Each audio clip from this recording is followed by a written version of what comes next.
Hey, I'm excited to share with you the new construction tips that you guys need to know when working with a buyer who's thinking about building with a builder, whether that is custom, which doesn't happen very often, or more likely going with a builder that you know, like Edge, Ivory, Patterson, D.R. Horton, right? So first of all, let's talk about why a buyer would want to go new construction. The benefits are definitely they get to help design the home, pick the colors, the floor plan, the things that they want in a home that's important to them. The other thing that I love that's an advantage for buyers is they get to lock in today's prices. And if inventory is as hot as it is now, they're going to be able to actually have instant equity by the time the home is built and they move in, because all the other homes will be selling for 5-10% higher than what they started with. So it's actually a great way to potentially get some equity. Some of the downsides are you're gonna have to put in a fence, you're gonna have to put in a yard. And so those are things to also calculate when talking about budget. But in this market right now where inventory is so low, you're going to need to set the stage with the buyer and talk to them why new construction is important. Because if you can't find homes for them now, they might wanna consider new construction, and you can tell them some of those benefits I just mentioned. Now, they find some homes, Edge homes, let's say, and they say, you know what, we kind of like this, let's go see the model home. So first and foremost, the agents are on your side, the listing agents who represent the builder are on your side 98% of the time. They love it when you come in because you're a partner with them to help sell one of the homes. So don't be afraid to lean on them, don't be afraid to ask them a bunch of questions, and don't be afraid to use them as a benefit from you. And so as we're walking through certain homes, things like that, I'm asking the agent, hey, what are the upgrades?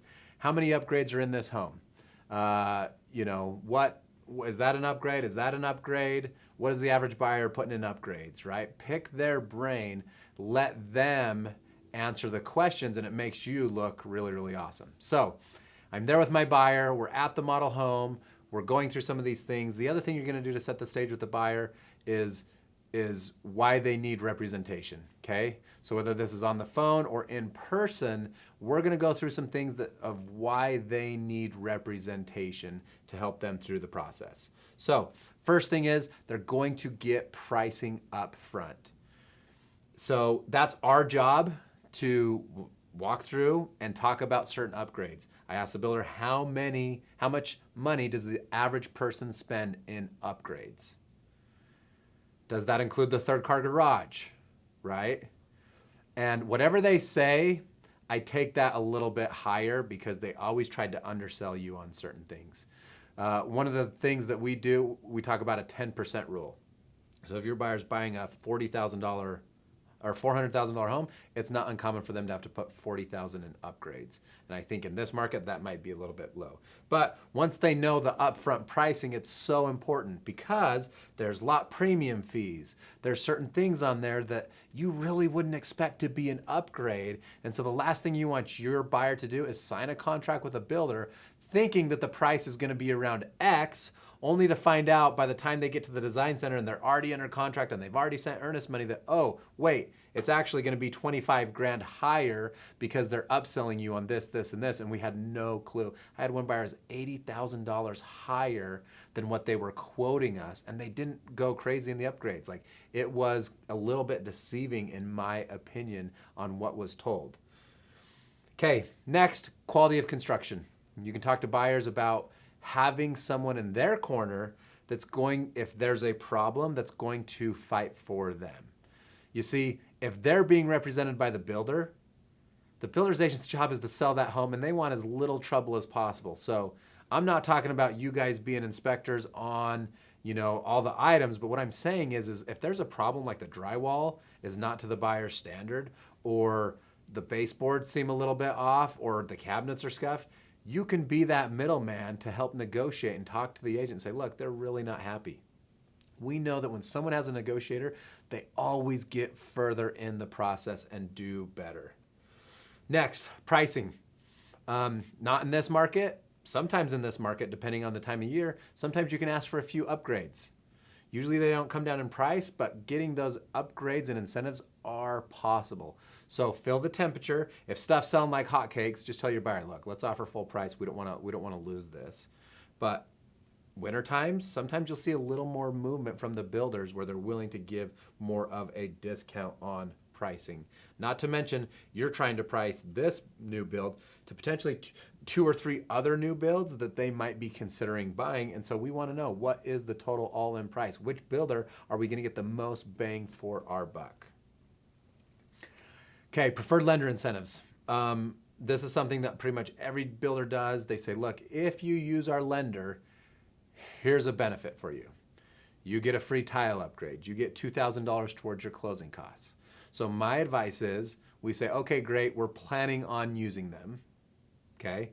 That way, if the incentives is you only have to do $5,000 in earnest money deposit, and if you don't use our lender, you gotta do $10,000, you're able to kind of have that lower number. But when the time comes, your buyer and you can still choose who you want to use from the lending perspective when it gets closer to closing. So 60 days out, 45 days out, we're getting good faith estimates from each lender. Get it from the builder's lender, and then get it from our lender, and let's compare side by side. And you know what I've noticed throughout my career is a lot of times our preferred lender is going to beat the other lender's rate and on top of the incentive that they're given. So last thing we want our buyers to do is to get a higher rate all because they got a $2,000 tile upgrade, and then come to find out they're paying on that higher rate for years and years and years to come. Timing and budget. You guys probably know this, but whatever the builder's agent quotes you on timing, plan on a little longer than that. So they're pretty good at saying, well, once we start digging the hole, we're 120 days away, but it's the digging the hole part that is a little bit tricky. I've seen builders take 3, 4, 5, 6, 8, 9, 10 months before they start building the hole. So that's definitely one of the questions that you want to ask them, get clear on what the expectation is, and then tell your buyer, hey, in my experience, it usually takes a month or two longer than what they say. So kind of plan on that. Understanding the contract, right? That's one of our jobs. We can kind of help go through the contract. Really, the main thing we're looking for is, are there any dates and deadlines that we can back out? And if you guys can put that in, even if it's for 3 days, I've had buyers that have found something else or just wanted to switch up a floor plan, right? They've seen something that say, wait, we want to back out. And luckily we had some of those back out dates and deadlines in there to make sure that they were protected. Design knowledge. This one is a little bit out there for some of you guys, but listen, we know what's trendy right now. We know what lots of buyers are going to. So I like to joke about this with my clients and say, listen, when it comes to design, there's definitely some things that I can tell you guys. One is an actual tip, is when you go to the design center, let's make sure that you guys don't sign off on your final thing until you guys sleep on it, until you guys feel comfortable. Because once you sign off, most builders are charging $500 anytime you guys want to make any change. But the joke I like to make with them is, and listen, if you and your spouse get in a fight, guess what? You guys can come to me and I can tell you what's in right now, what's hot right now. Because listen, when you build this home, you're building it for you, but also you guys got to remember, you're building this for resale as well. Next, you can help them understand the neighborhood HOA, CC&Rs, and other type developments. So for example, a lot of people think that there's an open field behind them, only to come to find out that that's going to be developed 6 months, 12 months later. And so the listing agent, of course, is going to be like, oh yeah, no, that guy, we talked to him, he's planning on never selling for 50 more years. But we don't know that. And so it's your guys' job to be able to say, look, it might be true, but they might be lying. So be prepared just in case they're lying. Here's what the HOA docs say. Here's what you can do. Here's what you can't do. Let's make sure we're familiar with all those so that you guys know exactly what you're getting into and pertains to that. Retaining walls. This one is a huge, huge, huge money saver. Again, the listing agent, his job is to sell the lots and sell the homes. So if he can get a naive buyer to buy a lot that's super steep in the back, most builders will finish landscaping in the front, but they won't do the back. And if it needs a retaining wall, guess whose responsibility that's going to be in the future? You guessed it, the buyers. I've had lots on a $300,000 home where the buyer was going to have to pay $40,000 in retaining walls had I not stopped them and been like, guys, whoa, whoa, whoa, this is the lot you chose. Hold up. Like, do you have any idea what you're getting into? A $40,000 saving just because they had somebody representing them who knew more. Setback lines. This can save you guys a lot of time and energy. A lot of listing agents are good at this, but it's a way for you to demonstrate your knowledge. Every lot has from the city borders around that lot that basically tell you how close you can get to the edge of your borders. They're called setback lines. So your house can't be right next to the front sidewalk and can't be all the way to the back or all the way to the side. And so they have 15 feet, 20 feet, 30 feet setbacks, whatever it is, to where you can only be so close. And so if you've got clients that are looking for a Rambler with a 3-car garage and you guys see that they're all skinny rectangle lots, that might be a good indication to tell your buyer, listen, this is not probably the builder or the community. It looks like they don't really have anything. Are you willing to settle for a 2-story, or should we keep looking at other builders out there? You'll be the person with the knowledge. Of course, warn them about landscaping and fence costs. I'll give you guys just some general stuff. Be careful how you quote me, but fences for a smaller yard can easily run 5, 6, 7, 8, 9 grand. Bigger half-acre yards can easily run 20 grand. So, let them know that is some potential. And then same thing with landscaping. Half-acre lots, very easily the landscaping can run you $30,000, $40,000, $50,000. Quarter acre of lots, $20,000, $25,000. Smaller than that, and of course they can save money if they do the sprinklers themselves, and it totally depends on exactly what they're going to do, but that's something that they may want to consider as they're figuring out their budgets. Now, last few things to think about when they go through the walkthroughs, okay, at the end, they have you there. You're there to help with the walkthroughs. You can put the blue tape on all the walls, on all the things that you see. I look at cabinets, I look at flooring, I look on the ceiling, I look behind closet doors and other doors, and we're marking these things so that when the buyer moves in, they've got stuff.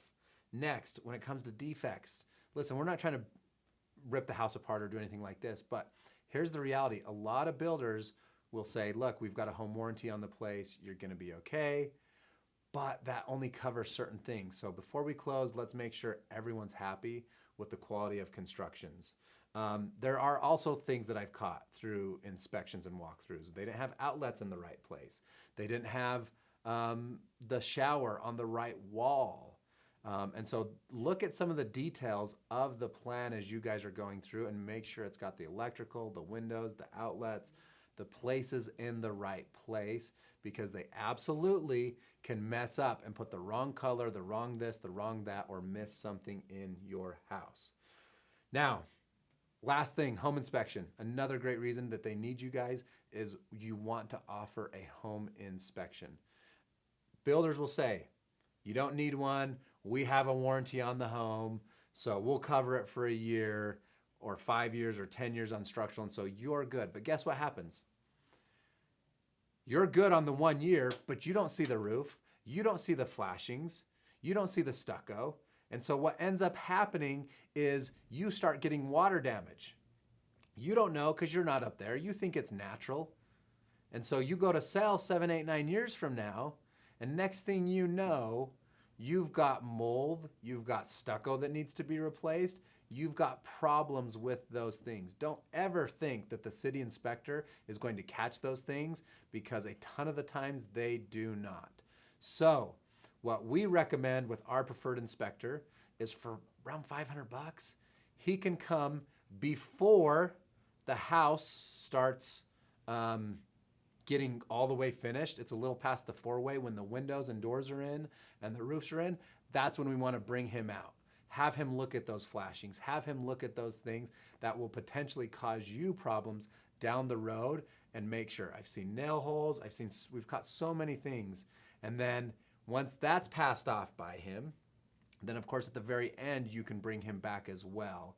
And he can check the things that, listen, you're never going to find out otherwise. I've seen insulation completely missing from parts of the house that we caught that could be hundreds of dollars over the years and lost energy savings, all because we took the time to not listen to the listing agent's advice and go for the realtor's advice on what that happens. So, please, please, please, new construction is a great opportunity for you guys, for buyers. Don't shy away from it. Embrace it, especially with low inventory. And make sure to sell some of these points to your buyers when they think, oh, do I really need an agent for this? Because a lot of buyers get confused and think, I can't bring an agent. Or if I do, I'll be able to save 3% if I don't bring them. And I want you guys to know right now that that's a myth. You cannot save the commission if you don't have an agent with almost every single builder. All of them, if you ask them straight up, will say, look, whether you have an agent or not, the price is still gonna be the same. So if it's still gonna be the same, why not use you? Thanks, guys. Good luck.